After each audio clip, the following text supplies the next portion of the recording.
This is Arabic Easy for All A1.1 Arabic courses. Lesson 16, Types of sentences using simple future tense. Simple future tense can be found in the affirmative sentence, as in the example سوف أغسل الأطباق.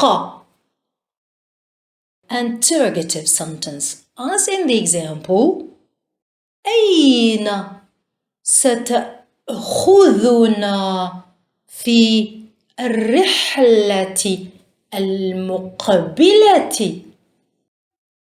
In the negative sentence, the simple future tense can be also seen, as in the example لن أذهب أعدك. In A1.1 Lesson 16, we learned about types of sentences in the simple future tense. In Lesson 17, we will, inshallah, learn about this morning. Please don't forget to subscribe, like, comment and share.